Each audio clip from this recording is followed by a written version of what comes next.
quand je parle à toutes les personnes qui ont acheté des formations, la majorité des personnes qui ont acheté des formations, ils sont pas contents des formations. Quand tu as une boîte qui a vendu 500 millions, il y a des entrepreneurs qui ont pris 1 ou 2. T'en penses quoi un peu de tout le milieu de développement personnel? C'est souvent de la branlette intellectuelle. En seulement 4 ans, tu passes à 65 salariés, c'est 5 millions de chiffre d'affaires si je dis pas de bêtises, sachant que tu as commencé à 22 ans du coup. Si tu devais réfléchir à un truc de fond qui t'a porté tout le long pour arriver là où t'es arrivé en 4 ans, ça serait quoi?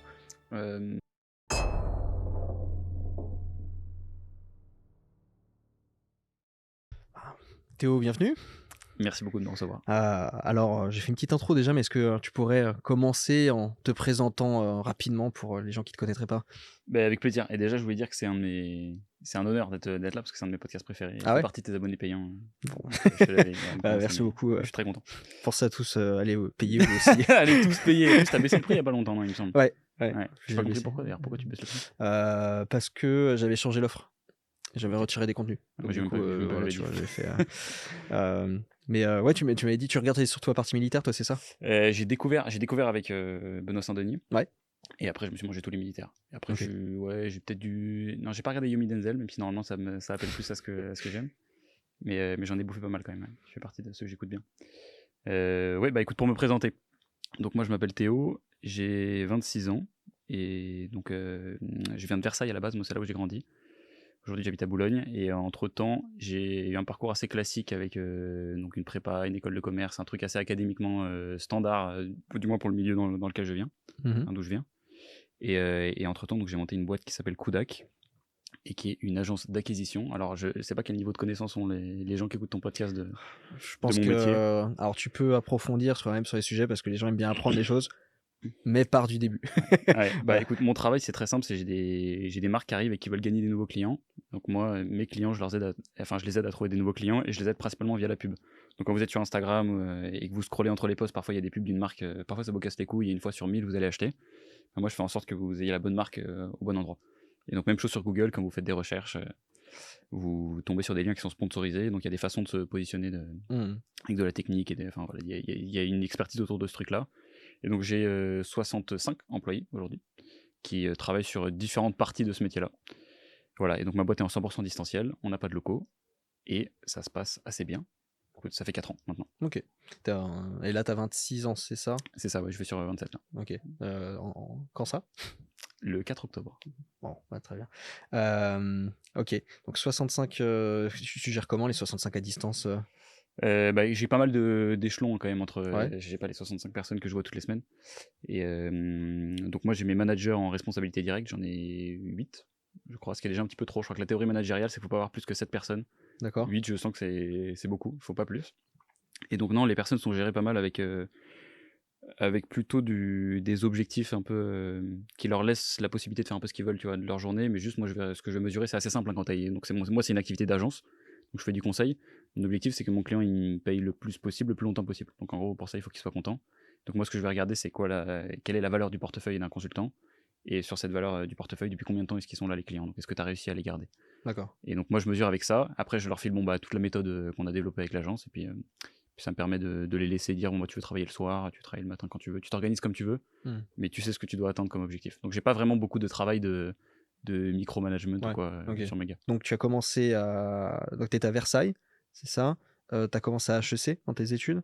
Ouais. Donc en fait, c'est marrant parce que tu as un parcours très, très typique du genre idéal, on va dire, quand on regarde sur le CV. Totalement. Et après, dans les faits, tu lances ta boîte à 22 ans, machin, et tu as le comportement inverse qui se produit. Donc j'aimerais bien que tu nous expliques un petit peu ce switch. Ouais. Je vois ça beaucoup parce que à la fois quand tu dis qu'un étudiant en école de commerce a lancé une boîte, c'est original, mais en fait il y en a pas. C'est juste, si tu parmi les gens qui lancent des boîtes, c'est la majorité des gens d'école de commerce. Mais j'ai le sentiment que la façon dont le parcours s'est goupillé pour moi n'est pas trop une voie standard, parce que je l'ai lancé un peu plus tôt que les gens. Moi, j'ai lancé pendant les études. Et en fait, mon milieu, moi, de base, il faut comprendre, ma voie par défaut, tu vois, si j'avais rien fait, dans quelle voie je serais allé, c'était là où je me suis arrêté avec HEC. Tu vois. Donc, en gros, c'est mes parents sont cadres, tu vois, bonne école de commerce, ils ont des bons postes, et je me dirigeais très bien dans cette voie-là. Et je sais pas pourquoi j'ai beaucoup grandi, moi, en ayant très très peur d'être transparent. Et j'ai toujours, même ça s'est toujours vu dans mes résultats à l'école, parce que maintenant, quand quelqu'un a eu HEC, t'as l'impression qu'il a survolé sa scolarité. Ouais. Moi, ça a fait une très belle fin à l'histoire, mais c'était pas du tout le cas en fait. J'étais dans des bons établissements, mais j'étais milieu de classe, tu vois, le truc. En fait, le mec que tu vois pas, tu sais, il a toujours la note, la moyenne, etc. Et j'ai commencé à devenir bon vraiment pendant les révisions juste avant le concours de prépa. Donc en fait, quand tu mets une bonne fin à l'histoire, on peut refaire le truc. Et du coup, parce que j'étais mis dans un panier avec plein d'autres gens qui étaient bons en cours, on s'est dit, lui était très fort. Et donc, ça m'a un peu fait cultiver, tu vois, ce truc-là de dire, putain, mais comment je peux exister dans quelque chose. J'étais pas très bon en sport. Tu sais, quand tu grandis, t'as un peu besoin quand même de découvrir comment est-ce que tu vas exister d'abord dans ton groupe de potes, à l'école. Parce que je me souviens, il y avait le mec qui était fort en foot, le mec qui était fort en tennis, et qu'on respectait, et qui avait construit son identité autour de ça. Ouais. Moi, ce truc-là est venu très très tard. J'ai pas vraiment construit mon identité autour d'un truc fort pendant que je me suis construit au moins en tant qu'enfant, adolescent, etc. Et donc, j'ai jamais rêvé d'entrepreneuriat, mais que je sais que parce que pour la faire courte, en fait, j'ai eu une expérience en marketing à la base où je faisais exactement le même métier que ce que je fais aujourd'hui. Ça s'est très mal passé. Et c'est là où ça m'a fait comprendre que en fait, il y avait cette voie-là qui commence à être bien documentée sur Internet. À l'époque, c'était la phase de Family. Je sais pas si ça te dit quelque chose. C'était la première carrière d'Oussama quand il était gourou de la start-up donc dans rue du Petit Muscle, là, c'était près de Bastille, où il faisait des conférences tout le temps et ça avait inondé YouTube. C'était la première fois que quelqu'un parlait de ça sur Internet. Et moi, j'étais dans la fin de la phase où ça commençait à toucher les gens d'école de commerce. Parce qu'à la base, les entrepreneurs, c'est pas des gens. En fait, c'est une voie qui est très diverse dans les profils que ça attire. Parce que justement, en fait, c'est ça que je voulais dire dans ma question, c'est que l'entrepreneur, très souvent, c'est celui qui remet en question les choses, qui prend un angle différent. Et sans vouloir être méchant avec ceux qui font les écoles de commerce, c'est le profil typique de ne pas remettre en question la direction que tu prends dans l'école de commerce. Mais tu peux l'élargir à n'importe quelle personne qui suit un parcours académique. Mais en fait, je pense qu'il faut bien comprendre. Pour moi, la définition d'un entrepreneur, c'est quelqu'un qui a vu son mode par défaut et qui a décidé, je veux pas faire ça en fait, je vais faire autre chose à côté. Et donc, ça fait que parfois, tu peux avoir par exemple, quand quelqu'un a grandi dans un milieu entrepreneurial, tu as 2 parents entrepreneurs, ton mode par défaut, a priori, peut-être que c'est l'entrepreneuriat. Ouais. Et c'est pour ça qu'en fait, le mot, il y a plein de gens qui sont entreprenants et qui sont pas entrepreneurs, et tu as plein de gens qui sont entrepreneurs et qui sont pas très entreprenants. Et c'est 2 énergies un peu différentes. Et donc, moi, j'ai ressenti ce truc-là au moment où j'ai un stage qui se passe très très mal et où je me dis, putain, là, j'ai fait la meilleure école de commerce de France. Et j'ai fait une surinterprétation qui était en mode je ne peux pas aller travailler dans une entreprise, c'est impossible. Je déteste qu'on me file des ordres, je déteste pas comprendre ce que je faisais, parce qu'en plus j'étais mauvais. Et ça, c'est très très dur à comprendre pour un HEC quand tu arrives dans une boîte et que tu es mauvais et qu'on t'a dit toute ta scolarité que tu étais l'élite de la nation. C'est très très dur à accepter. Donc ça fait une petite redescente dans l'ego et tu te dis bon, attends, je vais faire quoi? Parce que mon plan il a été tracé. Moi déjà, je m'étais un petit peu extrait du mode par défaut parce que en fait, à HEC, la majorité des gens veulent faire finance, conseil strat. Quand tu veux faire du marketing, c'est pas un truc de saltimbanque, mais il y en a moins qui en font. Et donc j'étais parti un peu dans cette voie-là. Marketing du digital, c'était moins populaire. Et maintenant, même dans ce truc-là, j'étais là, putain, mais même ça marche pas. Et donc je me suis dit, putain, mais je fais quoi en fait? Et donc c'est là où j'ai un peu recollé les bouts. Et j'ai en fait eu une phase de formation qui est la même que celle qu'ont les autodidactes. C'est ça qui est pas mal en fait avec YouTube. C'est que j'ai découvert tout le contenu qui était quand même celui des dropshippers sur le marketing. Et j'ai couplé ça un peu au background académique. Et ça m'a permis d'avoir... En fait, j'avais mon costume de diplômé d'école de commerce. J'ai un peu galéré à avoir le diplôme, mais j'ai quand même fini par l'avoir. Et avec la connaissance très pratique des gens qui s'étaient formés sans rien connaître au monde corporate. Ok. Et pourquoi le marketing plutôt t'a intéressé? En fait, c'était le digital plus que le marketing à la base. Et alors, c'est une bonne question parce que je vais pas dire que c'est pas la discipline qui est intellectuellement versus un conseiller en strat ou aux finances est la plus stimulante sur le papier.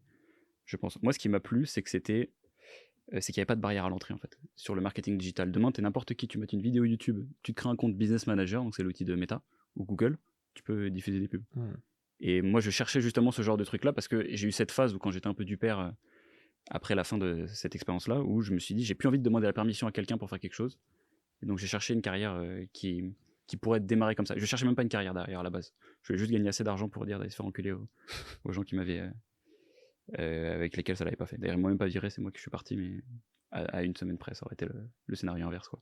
Ah, c'est ce dont tu parles là quand t'es en Australie, non? Exactement, c'est ça, ouais. C'était cette expérience que je peux détailler. Oui, bah vas-y, tu peux détailler tant qu'on y veux. Vas-y. Ouais, l'Australie, c'est la seconde fois que je suis parti à l'étranger pendant mes études. J'avais commencé par faire mes études à Los Angeles où ça a été un petit peu l'ouverture d'esprit où j'ai découvert la salle de sport, par exemple. Tu vois, c'est une étape quand même assez importante, je trouve, dans le parcours d'un homme, quand tu découvres le sport intense. Tu l'as découvert à Los Angeles? Ouais, j'ai découvert ça aux États-Unis de manière générale, parce que Ok. c'était. Je sais pas, t'as commencé quand à aller à la salle, toi? Moi, il y a T'es un 10 ans. précurseur ou... Ah ouais, non, toi, t'es un OG. Moi, de la j'étais salle. dans les premiers. Ouais. Ah ouais, c'était pas à la mode à l'époque. Moi, j'étais à l'époque où Thibaut InShape était à ses tout débuts. Ah ouais, Euh, non, moi j'ai pas pris. Moi j'ai pris la. On appelle ça la late majority. D'accord. Tu Ouais, vois un oui. petit peu comment t'as les early adopters. Ouais. Je sais plus ce que c'est. Bref. Donc j'étais plutôt ça. C'était 2017, je crois. 2018. D'accord. Mais en fait, là-bas, aux US, quand tu. Je me rappelle, je faisais de la boxe quand même. Donc je partais pour faire de la. J'étais dans ma salle de boxe et il me demandait combien de fois je m'entraînais par semaine à la salle. Je lui disais, j'allais pas à la salle. Et c'était en fait, dans son cerveau, c'était pas compréhensible d'avoir quelqu'un qui allait pas à la salle. D'accord. C'est très. Surtout en plus à Los Angeles, où c'est comme une ville qui est connue pour sa superficialité et elle a pas volé sa réputation. Donc j'ai découvert là-bas parce qu'en fait, c'était pas un mouvement original d'aller à la salle. Là-bas, c'est juste, vas-y, j'ai envie de fit in, faut que j'y aille. Donc bref, j'ai découvert ça et ça m'a juste prouvé pour la première fois. Putain, il peut se passer des trucs de ouf sur ta vie quand tu changes d'environnement. T'es la même personne dans un autre environnement. Ouais. Il peut se passer plein de trucs de ouf. Et j'étais un peu inquiet du retour en France, parce que parfois t'as peur que tes habitudes partent avec l'environnement dans lequel tu reviens. Ça n'a pas été le cas, j'ai réussi à garder la salle. Et donc je me suis dit, attends, mais vas-y, je vais essayer de me foutre dans un autre truc et de voir ce que ça donne. Et donc ça a été là l'Australie. Et l'Australie, je me suis dit, bon, bah, cette fois-ci, je vais pas y aller pour faire des études, je vais faire mon stage, parce que en fait, la scolarité à HEC, tu as 2 années sur le campus. Et après, tu as 1 année de césure. Si tu veux, tu peux en refaire une deuxième. Donc moi, c'était mon 2e stage d'année de césure. Le premier, je l'ai fait en start-up à Paris. C'était cool, mais pas rien d'incroyable. Donc je pars en Australie, trop stylé. Je me dis, je vais à Sydney, c'est le rêve de tout étudiant. Et je pars faire du marketing digital en plus. Et je me retrouve dans une situation où je découvre en même temps le marketing digital et ce qu'est une agence. Une agence, c'est un mot, même les gens qui connaissent pas les agences, tu as une connotation qui vient comme ça, agence, et qui est a priori pas positive. Le truc chiant un peu. Voilà, ça envoie des factures, ça essaie d'enculer et tout, etc. Et en fait, c'est un business model qui fonctionne, même les cabinets de conseil, donc les McKinsey, tout ça, sur des petits échelons qu'on va vendre à des prix de seniors. Donc en gros, tu as ton stagiaire, tu as une équipe, tu as le senior qui est en face-to-face avec le client, et derrière, en fait, tu as le stagiagiaire qui fait les slides. Et donc moi, j'étais le stagiaire. Donc j'ai fait les tableaux Excel, j'ai fait les... C'est que j'avais même vu que certains, ce qu'ils faisaient, c'est que ils faisaient passer des entretiens. Et pendant l'entretien d'embauche, ils faisaient faire des exercices aux gars qu'ils étaient censés embaucher. Et donc, en fait, les candidats, ils avaient des exercices différents. Et en fait, les exercices, c'était des demandes de clients. Ouais, et après, ils les envoyaient aux Ouais. clients. Ça m'étonnerait pas. Ouais. Ça m'étonne pas parce que c'est en fait, c'est. Bah après, bon, c'est la phase pratique. Hein, tu vois, tous les consultants qui ont fait 10 ans dans les cabinets de conseil, ils ont commencé par faire ce truc-là et je suis sûr que c'est formateur. Mais ce qui est chiant, c'est que c'est fait. En fait, le problème de cette situation-là, c'est que ça désactive le bon sens. Je sais pas si tu vois des fois où tu as dû faire quelque chose sans comprendre pourquoi tu le faisais. Ouais. Et en fait, tu peux devenir rapidement très très con dans ces situations-là. Même un mec très intelligent à qui tu t'enseignes à faire une checklist et pas se poser la question de est-ce qu'il trouve ça sensé ce qu'il est en train de faire, tu peux le rendre très idiot. Donc moi, je faisais des fautes, mais de CP, en fait, de maths, où division, où tu inverses le dénominateur et le numérateur dans des tableaux Excel et tu as l'air d'un con devant le client. Et c'est très dur, encore une fois, à accepter parce que j'étais bon en maths, en fait, et d'accepter ces trucs-là. Et je me suis rendu compte qu'en fait, t'as quand même une grosse affaire tu peux mettre des compétences dans le mauvais environnement, ouais. Et ça rend pas très bien. Donc cet environnement-là a pas duré très longtemps. Au bout d'1 mois et demi, je me suis pris un point de recadrage en mode t'es nul, fais très attention. Et le point d'inflexion, ça a été quand je suis parti voir un festival de musique et je me suis tellement amusé sur le moment même, parce que c'était ma période à l'époque où j'aimais bien faire ça, que je me suis dit j'ai pas du tout envie de retourner au travail le lendemain. Et donc j'ai claqué un mail comme un malpropre, vraiment, je referai pas comme ça. Et je me suis retrouvé en Australie et j'ai vécu du poker entre temps parce que j'avais commencé. Donc j'ai vécu comme ça un peu. Tu vivais bien du poker ? Non. Non, ça je vivais pas très bien. Je pense que j'étais du bon côté de la variance pendant les premiers mois, mais j'avais bien aimé l'exercice intellectuel du poker. Oui. Ouais, et je retrouve beaucoup d'entrepreneurs d'ailleurs qui ont commencé par ça. Bah, j'ai fait venir Eric Larchevêque ici, qui avait fait ça à un niveau pro. Lui. C'est un bourrin, mais t'as énormément de mécaniques, tu vois, de réflexion qui sont très, très applicables à, je vais dire la vie, mais ça fait un peu cliché, mais du moins à une aventure entrepreneuriale. Bah, en tout cas, oui, dans c'est ça, dans la prise de décision, je pense. Ouais, ça t'apprend pas mal de choses. Tu vois, t'as des notions qui sont très applicables. Genre, comprendre la variance, c'est un truc qui peut te faire. Tu vois, le meilleur exemple, je trouve, qui permet de comprendre la variance, c'est de se dire que parfois, t'as des personnes qui traversent la rue, ils regardent à gauche, ils regardent à droite, et ils se font quand même renverser par un cycliste qu'ils n'avaient pas vu, et ils meurent, tu vois. Et après, t'as des gens qui se baladent avec une allumette dans une usine de poudre, ils en sortent très bien, ils sont vivants, et donc t'as un mec qui est mort, un mec qui est vivant, qui a pris la meilleure décision entre les deux. Ouais. Et ça, c'est la variance. Donc ça fait que parfois, tu peux avoir une pièce que tu lances 10 fois, tu peux avoir 10 fois pile, alors que normalement, c'est 50-50. Donc la variance, ça te permet d'accepter que, surtout en entrepreneuriat, que tu peux être très bon et fail, alors faut pas l'interpréter dans le mauvais. Oui, mais des fois, tu peux prendre la bonne décision Et quand même te ouais, planter parce que c'était comme ça. Quoi. comme les gens Et à qui... l'inverse, t'as pris une mauvaise Voilà. décision et finalement, les choses sont Et c'est pour ça que le long sont terme imposées. est Ouais. l'allié des gens bons, et que le pire truc qui puisse t'arriver, c'est de gagner au loto. Parce qu'en fait, tu vas gagner au loto. Bon, ça a été prouvé déjà que la majorité des gagnants de loto redeviennent pauvres. C'est parce qu'en Ouais. fait, ça renforce un mauvais comportement. Tu vois, jouer au loto, c'est une décision qui est mathématiquement perdante. Ouais. Et bref, donc en gros, tu as plein de notions dans le poker comme ça que je réutilise même aujourd'hui, que je recomprends dans un autre contexte. Parce qu'en fait, le poker, c'est contrairement aux échecs, c'est un jeu sur lequel tu as une partie d'inconnu. Tu as le hasard, enfin, tu as les cartes de l'adversaire. Tu vois pas toutes les informations. Et c'est ce que tu peux assimiler à la chance dans la vie. Et donc, tu as plein de façons de te prémunir contre la malchance via le poker. Mais je pourrais en parler des heures. Non, mais c'est super intéressant. Moi, je pense j'avais pas lié la chose avec le poker, etc. Mais en fait, ça fait écho à beaucoup de concepts, de principes que tu découvres au fur et à mesure que tu avances dans l'entrepreneuriat. C'est-à-dire que il y a, tu vois, l'exemple de la décision il est excellent. Je t'en parlais tout à l'heure, c'est quand j'avais tenté de faire les vidéos automatisées avec l'IA, Ouais. et que en soi, tu vois, quand le fait de me dire j'ai une tendance ici, je peux l'exploiter, était une bonne décision. Maintenant, le fait que l'algo n'ait pas été dans le sens que je voulais, bon, qu'est-ce que j'y fasse, tu vois, c'était foireux. Ouais, tu t'es pris de la malchance. Ouais, ça. Voilà. Et sur le bluff, je suppose aussi, évidemment, sur le côté. Ouais. C'est le truc qui viendrait plus naturellement avec le poker, ça serait le côté négociation. Est-ce que c'est vraiment le cas?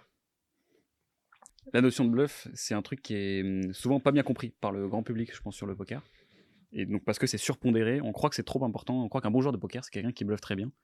En fait, le bluff, c'est. Un bon joueur de poker, il doit bluffer, mais c'est.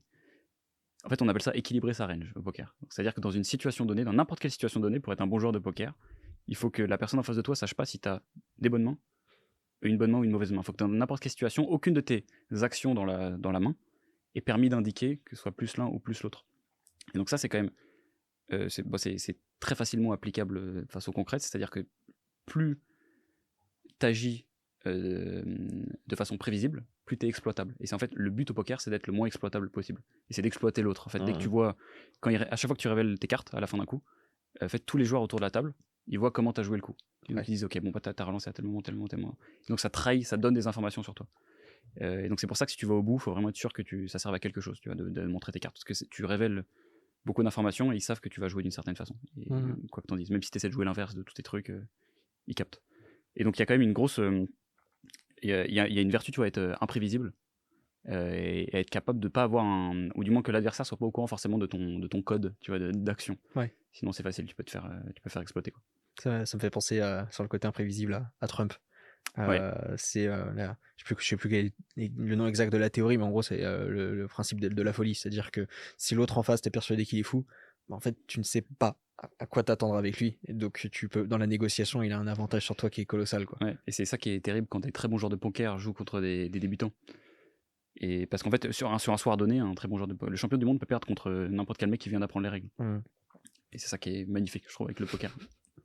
Donc t'étais à Sydney, t'étais à Los Angeles, c'est le monde anglo-saxon quand même. Ça t'a apporté d'être dans ces environnements-là, toi, personnellement? Ça t'élève un peu le niveau d'ambition, je trouve. Mais ça a été très progressif, moi, dans ma scolarité. Ce qui est pas mal, c'est que déjà, le premier environnement dans lequel j'ai eu vraiment ce déclic d'ambition, c'est quand tu arrives à HEC. Et que l'ambition moyenne est totalement démesurée. Et genre, faire une bonne carrière quand tu as fait HEC, c'est avoir un très très gros poste dans une boîte du CAC 40. C'est des niveaux de réussite qui sont très, très, très originaux. En fait, t'as pas beaucoup d'autres environnements sur lesquels c'est banalisé. C'est-à-dire qu'en fait, tous les gens autour de toi ont déjà un niveau d'ambition très haut. Donc, entre guillemets, tu t'ajustes aussi. Je sais pas s'ils l'ont de base, mais en fait, en tout cas, HEC, c'est probablement un des trucs que tu payes aussi, via le prix de l'école. C'est ce fait que tu vas mettre quelqu'un dans un environnement, il va ressortir pas pareil, avec la croyance profonde qui peut faire quelque chose de ouf. Et qui crée parfois, c'est pour ça qu'il y a aussi tout le stéréotype qui est vrai sur le boulard d'HEC. Les HEC, ils savent qu'ils sont bons et ils s'en cachent pas. En fait, d'ailleurs, si on devait plutôt l'écrire pour l'avoir constaté sur le campus, c'est plutôt 1% des gens qui y croient très fort et qui s'en cachent pas du tout, et le reste sont assez normaux, mais c'est les plus visibles en fait, les gens qui l'ont beaucoup. Et donc j'ai eu ce premier truc là qui m'a fait comprendre, ok, là je peux au moins avoir l'ambition, je peux avoir de l'ambition tout court. Ouais. Quand tu arrives aux US, tu comprends que l'ambition que tu avais, en fait, c'est du pipi de chat, et que là-bas, tout ce que tu croyais avoir accompli, déjà quand tu arrives dans une université américaine, tu te rends compte que moi j'étais avec mon HEC, il y avait un lac sur le campus, c'est un truc de ouf. Tu arrives dans un campus américain, c'est pas pareil. Un campus américain, c'est pas du tout pareil. Je me rappelle très bien de l'allée des. Tu sais, t'as les les fraternities aux US. Donc d'un côté, t'as les fraternities, de l'autre côté, t'as les sororités, et t'as genre 30 baraques de chaque côté, mais des trucs, mais comme dans American Pie. Et ça existe vraiment, ces endroits-là, et tu comprends que tu joues pas au même jeu, en fait. Genre, vraiment, c'est autre chose. Mais d'ailleurs, c'est pas le même prix aussi, les universités. Donc je pense que j'ai vraiment pris un shot d'ambition et de ne pas être pas plus haut que ton cul. Tu vois. Fais un peu attention quand même, il y a toujours plus gros que toi. Et donc, ouais, je pense que c'est le principal truc. Et t'as quand même. C'est très dur d'ailleurs, parce que tout le monde dit que les Américains te font croire tout le temps que tout est possible. Et moi, j'arrive pas à foutre le doigt sur pourquoi est-ce que c'est le cas. Parce que c'est pas. J'ai jamais eu un mec dans une conversation quand j'étais aux US qui m'a dit tu devrais voir plus grand ou quoi que ce soit. C'est juste que tu le ressens à toutes les étapes d'une discussion. Tu ressens qu'ils ont aucune limite dans leur tête. C'est très très dur à palper. Et je me rappelle être rentré avec ce sentiment-là, tu vois, j'attendais plus de moi-même qu'en étant parti. D'accord. Et en Australie aussi, il y a un petit peu cette mentalité où c'est complètement différent. Ah ouais, T'es déjà allé en Australie ou pas? Non, jamais. Non, je te conseille, mais c'est plutôt un pays En fait, les conditions sont trop bien en Australie, c'est ça le problème. C'est que t'as la plage, les gens sont sympas, il fait beau tout le temps. C'est pas un pays de scaler. Alors, je les ai pas rencontrés, mais moi j'irais pas me foutre là-bas pour. Mais toi, tu vas me dire, t'arrives bien à bosser à Rome. Moi, c'est l'endroit où j'ai le mieux bossé de ma vie, c'était devant la plage en Sicile. Ouais. Ça peut paraître bizarre dit comme ça, mais. Sacrée anomalie. Hein. Mais en fait, regarde, je vais te dire mon rythme typique. Je me levais à 7h30. Le premier truc que je faisais, je mettais mon maillot de bain. Je traversais la route. J'allais tranquillement à la plage pendant 30 minutes. Je bronzais. J'étais tout seul sur la plage, des kilomètres de plage vide, tout seul. Je nage un peu, je rentre, prends mon petit déj, douche froide, au boulot. Et là, j'étais vraiment focus et opérationnel, pleine balle pendant toute la journée après. Ouais, tu m'étonnes. Mais c'est parce que j'avais cette petite routine-là, mais qui était possible qu'en Sicile. C'est intéressant parce que moi j'ai quand même besoin, je le vois, d'un environnement de gens qui sont en train de charbonner autour de moi. Et en fait à Sydney tu peux pas je pense pas que tu puisses l'avoir. Donc à Sydney j'ai plutôt appris, j'ai vraiment ce qui ressort pour moi de ce passage-là où en fait j'ai pas fait longtemps, je devais rester 6 mois pour faire un stage. Ouais. Je suis resté que 2 mois en fait finalement au total. Mais j'ai eu plus le sentiment de devoir apprendre à être seul avec moi-même. Parce que je suis rentré dans le moule quand même, parce qu'on était quand même beaucoup de Français là-bas, donc forcément les Français se retrouvent et ils font voyage. Je me rappelle à un moment j'en ai fait un avec eux, et je me suis dit putain mais j'ai mieux à faire de mon temps. Alors sans mépris pour eux ou quoi, j'avais envie de faire des trucs, et je commençais le poker, je voyais que je commençais à devenir bon, et donc j'ai eu cette phase là où tout à coup je prenais plus de plaisir à rien foutre, et j'ai mis du temps avant de réaccepter. C'est revenu il y a pas longtemps, tu vois, d'accepter d'avoir des moments où tu fous rien, et c'est pas forcément que des côtés positifs. Et donc j'ai été touché par ce truc-là, et donc j'ai dû, en fait, à Sydney, c'est vraiment le premier moment où je me suis senti seul. Alors avec pas forcément une connotation négative, mais si on dit souvent que les gens sont la moyenne des 5 personnes avec lesquelles ils traînent le plus. Quand t'es seul tout, en fait, tu te reposes, je suis la moyenne de quoi, et donc tu te découvres, t'es seul avec toi-même. Et t'apprends des trucs que tu t'as pas le temps de découvrir quand tu parles à plein de gens tout le temps. Et donc ça a été un peu l'engagement de cette phase-là qui rend plus facile après l'acte entrepreneurial, quand t'as pas à te manger la friction de telle ou telle personne qui essaie de te tirer dans la voie dans laquelle lui il est. Et donc ça a rendu un peu plus facile. Le Sydney, je le vois vraiment comme ça, c'est le moment où je me suis vraiment sorti pour de bon du mode par défaut. Et donc c'était quelle période ça? C'était avant Covid du coup? C'était juste avant le Covid, ouais. Okay. Et toi, t'as commencé Kudak après? J'ai commencé Kudak quasiment le 1er avril 2020. D'accord. Le jour du confinement quasiment. Ok. Et c'est lié au confinement, le fait que tu te sois du jeu, ou c'est pur hasard du calendrier? Non, je faisais du freelance quand même avant. D'accord. Pendant un an, parce que j'ai commencé tout seul. Pendant un an, j'avais personne avec moi. Et après, non, j'ai toujours évolué dans cet environnement-là. Après, j'ai découvert que c'était très positif pour l'e-commerce, en fait, le Covid. Donc, j'ai probablement bénéficié un peu de cette vague-là. parce que tout le monde était sur son Ouais, tel, ouais. donc forcément quand tu fais de la pub, bon, bah, t'as plus d'attention, Mm. plus de gens qui veulent en faire. Et il y a des boîtes qui n'ont jamais d'ailleurs retrouvé leur niveau de chiffre d'affaires qu'ils ont eu pendant Ouais. le Covid. Donc mais non, pas de lien. Mais encore une fois, un autre moment où j'ai été très seul, c'est le Covid, tu vois, vraiment, où j'étais en coloc, mon coloc est rentré chez ses parents, moi, je suis rentré 3 jours chez mes parents, je suis reparti direct. J'ai rentré tout seul. Mais donc des phases très importantes, je trouve, dans la construction entrepreneuriale. Ok. T'as une vision sur l'entrepreneuriat, moi que j'aime beaucoup. C'est, puisque je pense être en totale phase, en total accord avec ça, c'est le côté personnel de l'entrepreneuriat, dans le sens, c'est la construction personnelle de l'entrepreneur qui l'amène à construire ce qu'il bâtit autour de lui, Ouais. quoi. J'aimerais bien que tu développes un petit peu cette philosophie, parce qu'en en réalité, elle résonne totalement avec la philosophie de ce podcast. Ouais, bah totalement. Bah, écoute, c'est un peu la suite de ce que je te disais avant sur le fait que ce qui m'intéresse le plus, moi, enfin les gens avec lesquels je connecte le plus, c'est plus les gens entreprenants que les gens entrepreneurs. Il y a plein d'entrepreneurs avec lesquels j'ai pas bien connecte. Et c'est très marrant d'ailleurs aussi de découvrir que au sein de toutes les possibilités d'entrepreneuriat, ce que je fais moi, donc l'agence, Mm. comme c'est pas le truc le plus risqué, c'est un truc un peu plus safe, tu lèves pas de fonds pour en reparler. Ouais. C'est pas un truc qui attire des gens très entreprenants parce que tu peux copier-coller en fait le business model de quelqu'un et tu fais ça 5-10 ans, tu vas avoir une boîte qui va valoir de l'argent et tu pourras bien te payer. Mais en fait, cette observation, elle vient du fait que j'ai grandi moi donc à HEC avec cette exposition très start-up qui est venue des États-Unis évidemment, avec toutes ces grosses boîtes où tu découvres que c'est possible d'avoir un niveau d'ambition de ouf et que en fait il y a un mec qui s'appelle Mark Zuckerberg, il avait 19 ans, il a monté Facebook, sa boîte elle vaut des centaines de milliards, beaucoup plus que ça d'ailleurs aujourd'hui, et en fait que c'est possible. Et donc tu te dis putain mais vas-y, j'ai grave envie de faire ça me fait grave rêver. En plus Hollywood maintenant a commencé à couvrir tous ces sujets-là en fait sur les 10 dernières années et en fait à déifier un peu les entrepreneurs. Donc je suis arrivé par cette voie-là en me disant tu sais quoi, j'ai envie d'être un start-upper. Ça va être génial. Et puis ensuite, j'ai découvert plusieurs choses un peu spécifiques sur la sphère startup qui fait que il y a la startup comme façon de construire une boîte, et il y a la startup comme façon de penser. Ouais. Et en fait, pour ceux qui ne seraient pas familiers forcément avec la discipline qui est la startup, tu vas choisir en fait une idée très innovante sur un marché qui est en croissance, et tu vas aller chercher un investisseur qui s'appelle un venture capitalist. C'est un type d'investisseur très précis qui est très à l'aise avec le risque. Un investisseur classique ne va pas te donner de l'argent quand tu es 3 personnes dans une cave avec un pitch deck. Alors qu'il y a des venture capitalistes qui sont prêts à le faire, qui sont ravis de le faire et qui en fait le font sur 100 boîtes pour qu'il y en ait 1, 2, 3 qui marchent bien et qui remboursent toutes les autres. Et donc ça fait que c'est un milieu sur lequel il est construit en fait pour les investisseurs. C'est ça qu'il n'est pas construit pour les entrepreneurs, ce truc-là. Parce que toi, quand tu montes ta boîte, tu crois que tu vas faire un truc de ouf, tu vas gagner plein d'argent, Oui, parce que tu as toi, l'impression ta que tout le prise de monde gagne risque, de elle est l'argent. maximale, en fait, alors Et que lui, non. toi, tu es le Mm. ticket numéro 67 Ouais. du VC. Et le VC, comme c'est son investisseur, il va te pousser pour que tu sois, en effet, parce que si jamais ça marche bien, il faut que tu rattrapes, faut pas juste que ça marchouille, il faut que tu rattrapes les 99 autres sur lesquels il a perdu sa mise. Donc il va te pousser sur un niveau de risque qui est très fort. Et comme il y a des boîtes qui ont réussi avec cette méthode-là, Google, Facebook, c'est les classiques, c'est les premiers à avoir vraiment réussi à faire ça. Oh, ouais, t'avais peut-être des boîtes un peu avant. Mais c'est les premiers vraiment gros succès médiatisés de ce truc-là. Et bien ça fait que parfois, en fait, toi, il n'y a aucune place pour l'entrepreneur dans ce milieu-là. Et donc la réussite, c'est que tu construis ta boîte, elle vaut de l'argent, tu la revends.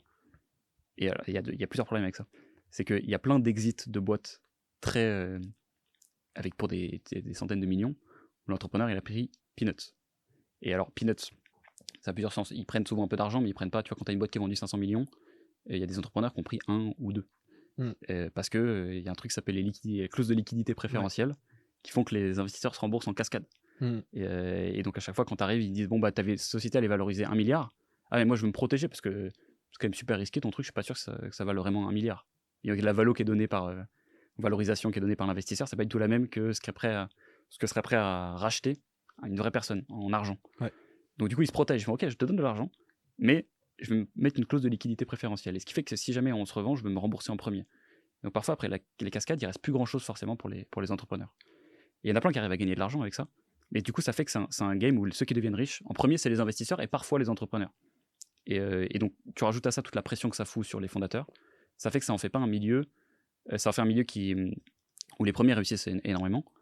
Mais la majorité du temps, tu vas en fait avoir des gens qui sont lessivés au bout d'un certain temps. Et même quand ils réussissent, quand ils vendent leur boîte, c'est un truc qui est très dur à accepter parce que personne n'a envie d'y croire. Mais il n'y a pas beaucoup d'entrepreneurs qui sont heureux après avoir vendu leur boîte. C'est-à-dire qu'ils sont plus dans leur truc, ils ont lâché leur bébé. Il n'y en a pas beaucoup. J'en ai rencontré plein depuis et c'est vraiment une constante. C'est une anomalie d'en avoir des gens qui sont. Je suis super content, je me casse à la plage, ça dure pas très longtemps. Donc bref, tout ça, ça c'était le point d'entrée. Donc je suis désolé, ma réponse ça va durer un peu longtemps. Non, mais t'as raison, mais en gros, là, ce que je reprends, c'est tout simplement, c'est le côté, t'avais le côté startup qui est l'exemple mythique qu'on a pour beaucoup d'étudiants, etc. Et ceux qui viennent pas en plus de l'entrepreneuriat vont avoir souvent juste cet idéal-là de la startup Voilà. avec les films, etc., qui ont pu circuler. Et alors que la réalité derrière est quand même ultra violente, c'est loin d'être la balade de santé ou quoi que ce soit. Et là, il y a beaucoup d'autres façons d'entreprendre qui sont tout aussi intéressantes, voire parfois plus. Exactement. Et c'est en fait, tu peux terminer le jeu qui t'a été donné, donc le jeu de la startup, et être zéro en épanouissement Ouais. personnel. Tu peux vraiment t'être perdu, avoir sacrifié tout, ta santé, ton mental, tes amis, tout. Et en fait, c'est encouragé, on t'invite à tout sacrifier dans cette voie-là. Donc, ça, je l'ai réalisé il y a quelques temps. Je me suis rendu compte et j'ai regardé un peu quelles étaient les voies alternatives. Si jamais tu veux construire une boîte, quels sont les autres grands. Je parle vraiment des courants de pensée, pas des types de boîtes. Donc, ça, c'est ce courant de pensée maximum risque. Il y a un autre courant de pensée à côté qui est ce qu'on appelle le bootstrap. Alors le mot, on dit tout en anglais d'ailleurs dans les startups parce que c'est pas pour faire les connards, c'est parce que c'est une discipline qui est américaine. Donc tout s'échange comme ça. Et puis de toute façon, en plus, startup, elles vont avoir les dernières méthodes de management, les dernières méthodes de marketing, les dernières méthodes dans le code, et tous ces trucs-là, c'est que des trucs anglais en plus. Voilà. Donc, Et donc, ouais, c'est ça, exactement. Bah, donc du coup, voilà, vous pourrez m'insulter si vous voulez dans les commentaires pour les anglicismes, je continuerai de les dire, je suis désolé. Donc, tu as la voie bootstrap qui est ne pas avoir levé de fonds. Donc, c'est des entrepreneurs qui vont faire le choix, qui vont se poser la question, est-ce que j'ai vraiment envie de mettre mon enrichissement personnel, ma carrière, ma vie, en fait, parce que ça dure longtemps, des aventures entrepreneuriales, dans les mains d'un VC. Et donc, ce mouvement-là est un peu plus louable dans la mesure où c'est des gens qui se sont posés des questions, en fait, sur ce qu'ils voulaient vraiment. Mais le problème de ce truc-là, c'est que c'est souvent, en fait, sur le papier, c'est ça, et dans les faits, c'est des gens qui voulaient lever des fonds et qui n'ont pas forcément réussi, qui se disent bon, je vais faire une boîte bootstrap.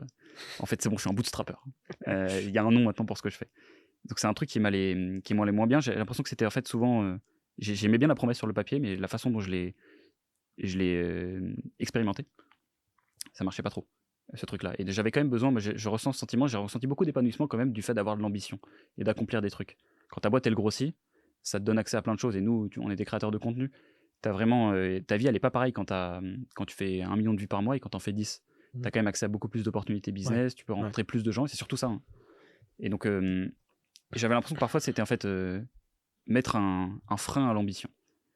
Et donc cette voie-là, elle m'allait pas non plus. Troisième voie, donc c'est celle qu'on voit le plus sur YouTube. Si vous tapez entrepreneuriat sur YouTube, vous allez la trouver. C'est ce que je caractérise simplement pour faire une caricature, c'est le business en ligne. Donc c'est des boîtes qui vont dire, c'est des entrepreneurs qui vont dire, la seule fonction principale d'une aventure entrepreneuriale, c'est de gagner de l'argent. Ce qui est vrai, totalement. Et donc ils vont faire des business à cash flow. Donc ils vont faire, c'est des vendeurs de formation par exemple, ça génère beaucoup d'argent. Il y a plein d'autres types de business qui gravitent autour de ce truc-là, le coaching, et qui permettent aux gens de gagner beaucoup d'argent. Le problème de ces business-là, c'est qu'ils remplissent très bien leur fonction de thunes. Et j'ai rencontré plein de gens qui ont fini ce jeu-là aussi, et qui sont un petit peu du père, parce que il y a quand même un appel profond. C'est tellement prenant en fait, une aventure entrepreneuriale, je veux dire individuellement, que tu deviens assez malheureux en fait si tu vois ça de façon unidimensionnelle. C'est-à-dire que si tu vas soit juste pour gagner de l'argent, si tu crées une boîte juste pour la revendre, et donc tu as quand même besoin en fait qu'à un moment ta boîte t'aide à progresser sur tous les autres aspects de ta vie. Et donc moi j'avais un petit peu de mal quand même avec cette vision aussi du business en ligne qui était de privilégier les cash flows et pas faire une boîte où tu construis vraiment quelque chose. Ouais. Parce qu'après, en fait, comment tu sais si tu as construit quelque chose quand tu as une boîte, c'est est-ce que quelqu'un est prêt à te le racheter, que tu veuilles la revendre ou pas. Et il n'y a pas beaucoup de personnes qui sont prêtes à racheter des business comme ceux que je viens de décrire là. Donc Et puis surtout dans ce milieu-là, rares sont ceux qui arrivent à construire vraiment quelque chose, à tenir sur le long terme. Il y a l'exemple tu vois, il y a Yomi qui a réussi à faire ce travail-là, mais quand on voit la masse de formateurs qui sont passés, qui étaient connus, etc., qui ont juste pris du cash et qui ont disparu après, c'est colossal. Ouais, et il souffre de sa réputation d'ailleurs, parce qu'il y a plein de gens qui vendent des trucs super en formation et qui se sont fait empoisonner le puits par deux, trois scammers, quoi. Donc bref, ce truc-là de full cash flow, etc., ça m'allait pas trop. Donc en fait, je me suis dit, j'avais l'impression de prendre le problème dans le mauvais sens à la fin. C'est-à-dire qu'en fait, finalement, entreprendre, c'est quoi? Et moi, je suis allé mater l'étymologie. Et ça voulait dire se saisir de quelque chose. Et j'ai choisi d'interpréter ça comme se saisir de soi-même. Et de se rendre compte qu'en fait, le vrai outil, enfin, souvent l'aventure entrepreneuriale vient à la fin d'une démarche où tu essaies un petit peu de dire j'ai pas envie de subir mon mode par défaut, je vais essayer de construire un peu ce que j'ai envie de faire. Tu mets un peu d'intentionnalité. C'est pour ça que je te parlais de la salle au début, parce que pour moi c'est vraiment le premier moment dans ma vie où j'ai eu l'impression de le faire. Et il y a beaucoup, tu vois, de vies qui sont changées par des gens qui commencent à prendre au sérieux le sport, etc. Enfin, j'ai pas besoin de te l'expliquer, certainement pas toi. Et c'est pour ça qu'il y a plein de gens qui sont pas entrepreneurs, même des gens qui sont très sérieux à la salle, qui ont une passion dans quelque chose et qui sont très déterminés et qui sont en fait très entreprenants, c'est-à-dire qui sont saisis vraiment d'eux-mêmes. Et donc j'ai choisi de me dire, écoute, est-ce que ma voie, est-ce que je suis en train d'essayer de faire, ça serait pas ça finalement. C'est-à-dire d'essayer d'utiliser tout ce que je construis pour avoir un genre d'équilibre partout, et que je veux toujours que les droites évoluent de façon parallèle, c'est-à-dire l'évolution de ma boîte et mon niveau de kiff, tu vois, et ce que je peux aussi donner à mon cercle proche, tu vois, et mon niveau de partage. Et donc parfois tu dois prendre des décisions qui sont qui refusent de faire grossir ta boîte, parce que parfois quand tu vas lever des fonds par exemple, donc tu acceptes, tu dis ok, bon, bah, ma boîte elle va grossir un peu plus vite. Mais le problème c'est que la courbe de kiff, elle grossit pas dans toutes les conditions dans la même direction, parce qu'il y a plein de petites astérisques sur le contrat. Ils te donnent de l'argent, c'est super, mais qu'est-ce qu'ils te prend en retour? C'est toujours un échange et où il faut lire, tu vois, faut lire toutes les lignes du contrat, aussi invisible soit-il. Et donc c'est cette vision-là. Et donc j'essaie de me dire, ok, maintenant, bon, je suis pas en train d'essayer de faire grossir ma boîte ou quoi. Mon principal objectif, c'est de me dire, comment est-ce que le Théo de demain, il peut être un tout petit peu mieux que le Théo d'hier. Et après, je constate dans ma vie, sur tous les trucs que je suis en train de faire, les dividendes que ça paye. Et finalement, tu te rends compte aussi très vite dans des boîtes, et particulièrement quand tu es le CEO, c'est que tous les problèmes de merde que tu as dans ta boîte, qui d'abord se manifestent sous forme de trucs très concrets, genre putain, j'arrive pas à vendre à tel client, ou j'ai tel problème de management avec telle personne, j'ai recruté telle personne que j'aurais pas dû recruter. Quand tu remontes et que tu te poses plusieurs fois la question pourquoi, ça marche assez bien d'ailleurs, c'est le truc des 5 les 3 pourquoi. Oui, 5 c'est 5. Souvent 3 t'arrives assez bien, mais si t'arrives pousse à 5, c'est qu'il était vraiment bien caché le problème. Et bah t'arrives en fait à un mec qui a fait de la merde, tu vois. Un mec qui a fait de la merde, pourquoi? Parce que bon bah en fait c'est une qualité qu'il avait pas. Et il y a beaucoup de choses comme ça. Il y a par exemple beaucoup des problèmes de recrutement sont expliqués par de la lâcheté en fait, un manque de courage. Et tu peux en fait remonter plein de choses, un manque de discipline, un manque de rigueur. Et finalement, en fait, c'est surtout une démarche. Ce que je voulais dire, c'est que une boîte, tu peux l'avoir soit comme un chiffre d'affaires qui grossit, une renta, un bilan, soit tu peux l'avoir comme une somme de compétences de gens, et après, en plus, qui les mettent ensemble. Et après, ça produit d'autres choses, mais on peut rentrer dans tout un autre raisonnement là-dessus. Et donc, j'essaie de maximiser ça. Moi, en commençant par me maximiser moi-même, et comme je peux faire changer les autres, la seule façon où j'ai jamais réussi dans ma vie à faire changer des gens, c'est pas en leur disant quoi faire, c'est en leur montrant que j'étais capable de le faire moi-même. Et donc j'essaie de me concentrer sur moi-même, d'être très égoïste dans le but d'être le plus altruiste possible. Non, mais c'est exactement. Voilà, c'est pour ça que je te disais que j'étais en total accord avec ça. C'est les gens par exemple ne comprennent pas toujours sur le concept sur les bâtisseurs. Certains le comprennent parfois que dans un sens unique, c'est-à-dire ils le voient dans le sens se bâtir soi-même, et il y en a d'autres qui le prennent juste dans le sens bâtir. Il y en a, ils m'ont posé la question, qu'est-ce qu'il a bâti? Et justement, c'est pas ça pour moi le bâtisseur. Il s'est bâti lui-même justement, et parce qu'il se bâtit lui-même, il a un effet après autour de lui. Et c'est le point commun en fait entre tous les invités que j'ai sur ce podcast, qu'ils soient des militaires, que ce soit des sportifs, etc. Ils ont fait cette démarche de se construire eux-mêmes pour rayonner après autour d'eux.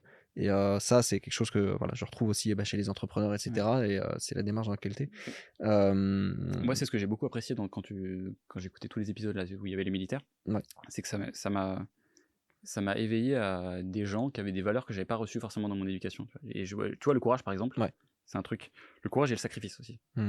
Qui est un truc que j'avais pas beaucoup vu, et de voir qu'il y a des gens qui font ça. Parfois, ça t'émeut aussi un peu. La camaraderie, le mec qui se sacrifie pour quelqu'un, c'est quelque chose qui. Et je me suis dit, en fait, c'est des caractéristiques qui, entrepreneurialement parlant, sont hyper précieuses et très rares en fait c'est très individuel une aventure entrepreneuriale. Et j'aimerais bien savoir ces gens-là, si tu les mettais un petit peu dans les milieux dans lesquels je suis et tu les fais construire une boîte, je suis sûr que ça se ferait des. T'as l'exemple avec Alex Franchas, qui lui du coup a monté sa boîte après dans la sécurité. C'est ça.